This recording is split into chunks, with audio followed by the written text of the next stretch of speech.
Welcome to the Customer Management IQ video interview series. I'm your host, Corey Bennett, and today we are on site at Call Center Week in Las Vegas, Nevada. Joining me right now is Monica Tarr, the Director of Contact Centers at Strategic Products and Services, or SPS.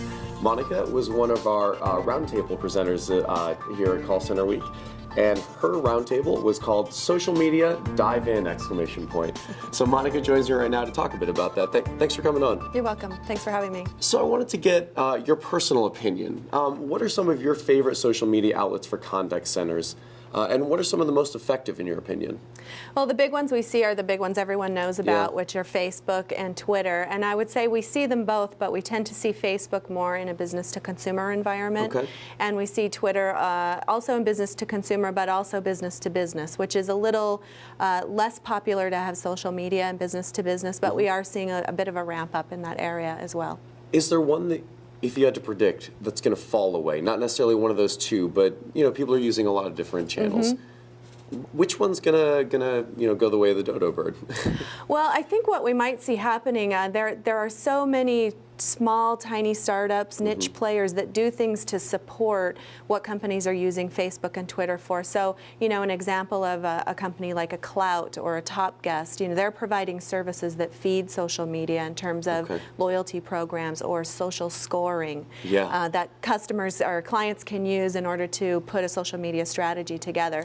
And those are very, very small companies, might be venture funded, might be personally funded by the CEO. So who's to say? But I think if anyone falls away, we might see it in that second tier of those players. Do you think it would be replaced by a vendor who might be able to provide a bit more of a robust monitoring platform?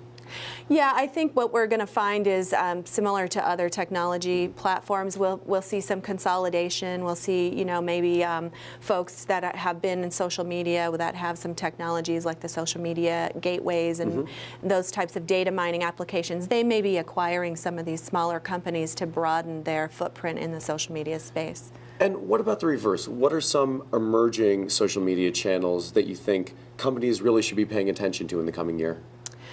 Well, LinkedIn, we don't see a lot of activity from a business, standpoint, from a customer service standpoint. So I've been thinking lately, that might be taking off, and how could customers thinking about how can they leverage? It's such a broad and wide and loyal network, but how do they leverage that from a business standpoint for some of the other reasons people do social media, like increasing sales or loyalty programs and that type of thing. So LinkedIn is still, I think, a bit of a sleeper. Do you think that could be useful for any sort of B2B to leverage that network? Yes, much more associated to B2B. People don't generally use it in the casual way that they might use a Twitter or a Facebook. But I think B2B in terms of referrals and networking and how do you leverage that to increase your footprint across your industry. Yeah, I try to stay professional on LinkedIn. Exactly. It can be hard, but yeah. So I'm interested in the concept as well of effectively managing a brand on social networks. It's so hard because there's so many outlets, there's so many people using it. What are some of your best practices for making sure you have a consistent message about your brand on a social network?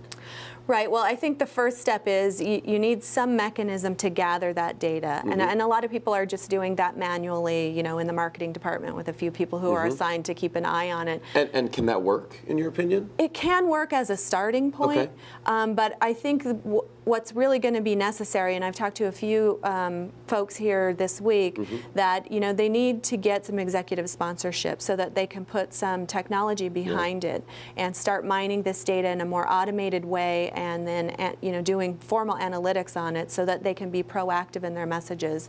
And a lot of people have decided that they need to manage their brand as a reaction to some of the things that we've heard in the media rather than being proactive. So who should be involved in coming up with a company's guidelines for determining what are the rules of social media engagement for my company? Who should be behind that decision? I think it has to be a very tight relationship between marketing and customer service. Marketing generally drives the image of the brand to the public, and I don't think that that's going to change, nor probably should it. They have the skill set to do that.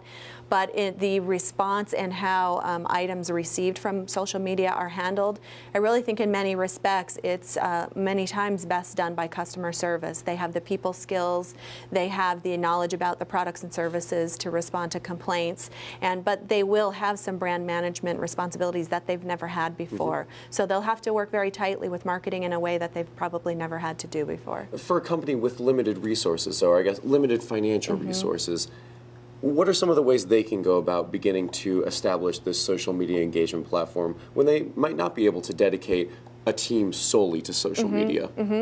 Well, what I'm seeing is that there are generally some designees, and there'll be a designee or two from marketing, and then a designee or two from the contact center, and they'll start working together. Now, a lot of the processes will be manual, the responses will be manual, the collection of data will be manual, but at least they're working together and the information is starting to flow, and then that way they can start to put their processes together. So what is some of the training, though, that should be done for, once you do have this program in place, your frontline employees need to be on message, need to know how to engage. That can be really tough. Absolutely. What is the training that you would suggest for someone who's trying to start that program?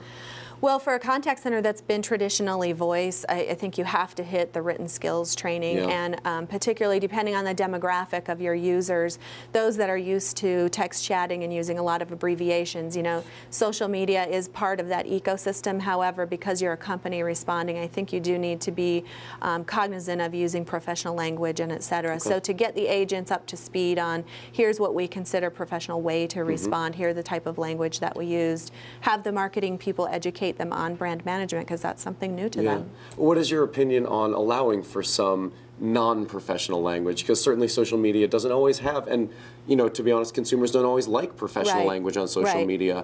So how much leeway should you give in that area? I think it should be friendly and informal, but I think people will want to stay away from, you know, the LOLs and those types of things, because you know, people understand that the friendliness and the informality is there, and we don't. I think if you're representing a company, you need to keep it at a certain level that's professional but yet inviting, and that's what I think consumers want. They want people to care, and as long as you can show you care, I think they'll be open to it. Just care. Yes. Just fix my problem. Well, Monica, I really appreciate your insights, and thanks for coming on today. Thanks for having me. Appreciate it. And to our viewers out there, you can check out more of our videos at customermanagementiq.com. Once again, I'm your host, and until next time, thanks for watching.